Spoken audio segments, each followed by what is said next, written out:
Guys, there is no denying that in the past year and a half, Hyperbloom has been kind of a guaranteed recipe to beat the game. All you need for it to function is a solid Dendrop player, a good source of Hydro application, and an Electro character built with Elemental Mastery that can trigger the Hyperblooms consistently. But the other day, just for fun, I went to my Discord server and typed Hyperbloom in the search bar, and got this as a result. Hyperbloom is shit. Hyperbloom is bad. If this theme is so good, why there are such strong negative opinions about it? Sure, a possible explanation could be that my Discord server is just dumb, but I think the actual reason is more complex than that. Truthfully, the conversation is quite split on the matter, because you have people that say this, I'm just standing here and everything's dying with Hyperbloom. and you will have others that say this instead. Hyperbloom itself does not do anywhere near enough damage to solo carry a team into being good. So, what's the truth?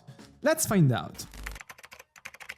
The main reason people like Hyperbloom is that it's probably the most sure-proof way to achieve damage in Genshin. I was listening to my friend's Butterfur video on the matter the other day, and at one point it goes like this. Hyperbloom is simply a good source of sub DPS that you can incorporate into teams consisting of already good, synergistic units that do damage. Sorry buddy, I think that's understating it. While it's technically true that Hyperbloom is a source of sub DPS that can come from off-field, and in this way it's similar to what characters like Fischl can do with odds, in my opinion, framing it as such is kind of underestimating the magnitude of this elemental reaction. For example, let's take a composition where the Hyperbloom's damage is on the high end, so a double Hydro comp with Shincho and Yelan, Nahida as the Dendrop player, and Cookie as the Electro player. On a team like this, since you get a lot of Hydro application, even with pretty bad execution, you will still be able to get at least 20 Hyperblooms per rotation on average. Assuming you're giving your Cookie an Elemental Mastery sword like Iron Sting, and the Paradise Lost as the artifact set with Elemental Mastery main pieces, in this scenario you're crossing 700,000 damage per rotation with Cookie pretty easily. To contextualize how big this is, let's say that you use the same double Hydro core on the team, but with Hu Tao and Zhongli replacing Cookie and Nahida. Of course, Hu Tao is acting as the main DPS here, and I remind you all that this is still one of the most popular teams she has. In order for Hu Tao to match the damage Cookie is dealing on her own composition, she will need pretty nice talent level investment, quite great artifacts, and a pretty good 4-star weapon option. And keep in mind that in terms of theoretical single target damage, Hu Tao is still one of the best DPS we have in the game. While there are certainly more differences between the two teams aside from the damage just Hu Tao and Cookie are dealing, the point I'm trying to make here is that at its peak, Hyperbloom's output is comparable to that of a main DPS. And sure, Hu Tao's total damage can get a lot higher on teams that are more focused on magnifying her output, but considering that Hyperbloom is doing this on a team that also slots in seriously strong sub DPS, it has nothing to envy compared to most main DPS sources. And this is truly what made Hyperbloom so popular within the community, reaching levels of damage that other characters can only achieve by breaking through more expensive layers of investment. Something people often underestimate about Hyperbloom is that you don't actually need this much Hydro application to maintain a nice level of damage. In fact, if you play both Shincho and Yelan on a team, you will often have too much Hydro application. What I mean by this is that if you generate more than 2 Hyperblooms in a single instance, only 2 of them will actually do damage on the opponent, and that's because of the internal cooldown of the elemental reaction. On a team that uses both Shincho and Yelan, this happens a lot, so generating more than 2 Hyperblooms in a single shot. This means that even if you remove one of them from the team, you won't stray away from that ceiling of Hyperbloom damage that much,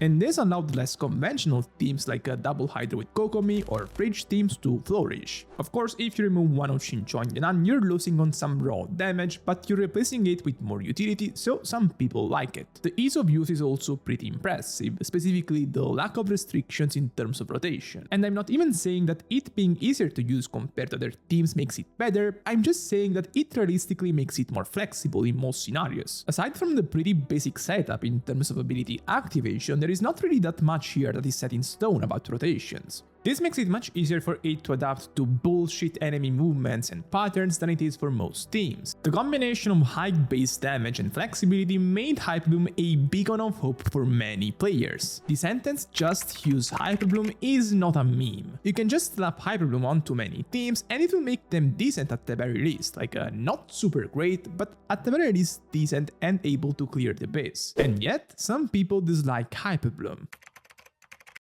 I'll be completely honest now, I don't typically use Hyperbloom teams. The reason is that there is sort of a limit to the damage Hyperbloom teams can deal. On teams that are fully focused on Hyperbloom damage, you typically have a Dendra player that is not dealing much damage himself due to the lack of quick and consistency, Hydra players that are filling a nice sub DPS role but that are clearly not receiving any kind of particular help from teammates in terms of support, and an Electro character that is built with elemental mastery pieces to maximize the Hyperbloom damage. On this type of team, in terms of artifact investment, it gets really hard to noticeably improve its performance if you've already found a correct set for your Electro character. For one, once you've reached a certain level of elemental mastery on your character, it gets quite hard to get more. And anyway, the way the formula works, the more elemental mastery you get, the smaller the relative increase you get in terms of damage. Weapons wise, you can pick anything, but at the end of the day, if it doesn't have elemental mastery, it's not going to positively impact its damage. For the rest of the damage on the team, so the raw damage the Dendro and Hydro characters are dealing, you can of course increase that through artifact investment and so on much more. But since each of them is typically dealing a minuscule part of the team damage, it's not going to matter that much. Of course, there are a few exceptions to this, like the Quick Bloom teams. So, teams where the Dendro or the Electro character become a meaningful source of raw damage dealing. On these teams, you typically pick a Hydro character that is not applying that much Hydro, because that way you'll be able to maintain quicken uptime more consistently on opponents. As a reminder, generating blooms deactivates the quicken status on opponents. This means that if you use a very strong Hydro applier like a Shincho, you will basically have no quicken uptime, and regardless of the Dendro or Electro characters you pick, you will just be running a Hyperbloom team. On the flip side, a character like Furina makes things quite balanced, because she's not a great Hydro applier. What typically happens on Furina teams is that you get much less Hyperbloom damage, but the quicken uptime is much more frequent. And ironically enough, these are the teams that include Hyperbloom that I like the most, because they allow great raw damage dealers like Alhaitham or Sino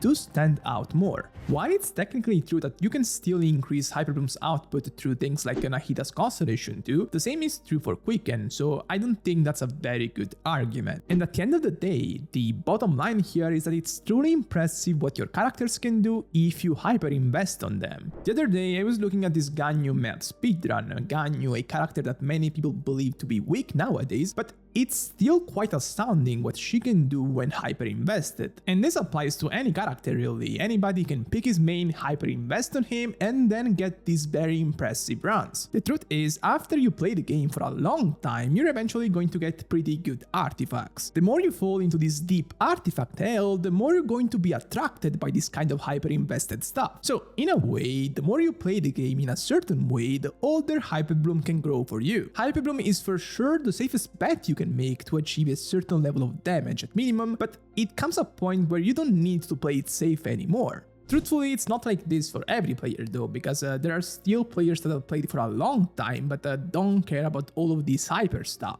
And that's how teams like Nubilet Hyperbloom or Grizzly Fridge are born, so teams that kind of lower the potential damage of the main DPS compared to the norm, in this case Nubilet or Grizzly, in exchange for more Hyperblooms and so higher floor damage. And honestly, this is where I think the hate for Hyperbloom stems from, so this mania from some people that want to slap this reaction onto every team. If you tell a Nubilet main that has hyper invested in his character to play the Hyperbloom variant, you will probably just get a big fuck you as a response. That's because in this case, it's something that kind of sacrifices the main potential of the character to benefit a second playstyle that honestly doesn't synergize that well with him. So it's definitely something that depends on how you play the game. Personally, I can definitely relate to the people that dislike Hyperbloom, because at my level of investment on my account, it just doesn't make much sense for me to use Hyperbloom teams. I have many constellations, many signature weapons, and a lot of great artifacts, so I just don't need it. Many people like to say that Hyperbloom is unbalanced because it gives you too much damage for free, but in my opinion it's perfectly balanced because it comes with pros and cons. This perception of Hyperbloom as the ultimate weapon of Genshin kind of makes it overrated. That's why I mostly disagree when people say things like, oh, there is Hyperbloom, so there is no point in me pulling for that character or playing this character, because the truth is that many of these characters that people doom post or just call shit have an untapped potential that can push them higher than these Hyperbloom teams. And I'm done for today. If you enjoyed this video, please subscribe to the channel, and also go check out the new channel I made about Wuthering Waves. I will put a lot of stuff there. I recently made a video analyzing its endgame and combat, so please go see that. And peace!